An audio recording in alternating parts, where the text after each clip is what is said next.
दोस्तों, भाइयों और बहनों, आज मैं सभी के लिए लेकर आया हूँ एक इम्पॉर्टेंट टॉपिक। जो टॉपिक है सर्दी और खांसी।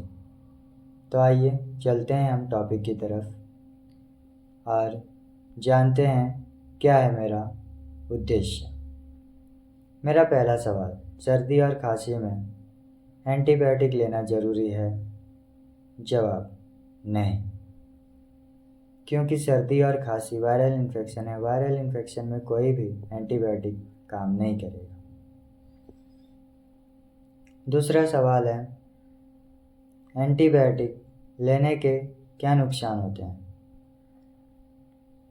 तो नुकसान ये है, हमारी स्टमक में जाके अच्छी बैक्टीरिया को मार देता है।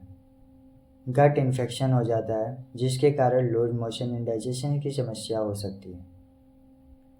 डॉक्टर लिखते क्यों है फिर, अगर ये हमारी गट इन्फेक्शन को नुकसान पहुंचाता है? तो इसका सही जवाब है कंडीशंस।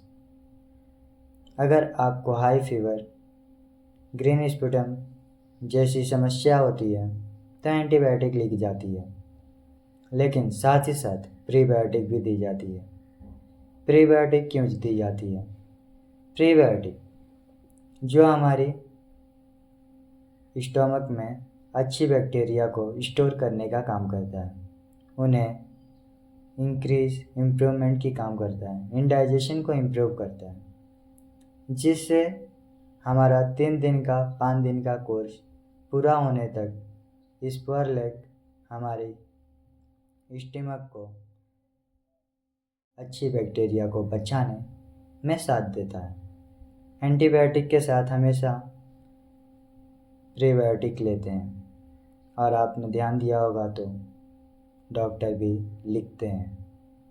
इसलिए अगर अब से आपको कोई सर्दी खांसी जैसी सामान्य डिसीज़ में एंटीबायोटिक दे तो आप साफ मना करिए, क्योंकि एंटीबायोटिक आपकी पाचन शक्ति को नुकसान पहुंचाता है। एंटीबायोटिक उसी समय लें जब बैक्टीरियल इन्फेक्शन हो, तभी, नहीं तो ना लें। धन्यवाद। हमारा अगले वीडियो किस टॉपिक पर हो हमें कमेंट करके ज़रूर बताइए। तब तक के लिए जुड़े रहिए हमारे साथ। हमारे चैनल को सब्सक्राइब और बेल आइकन को प्रेस करना ना भूलें।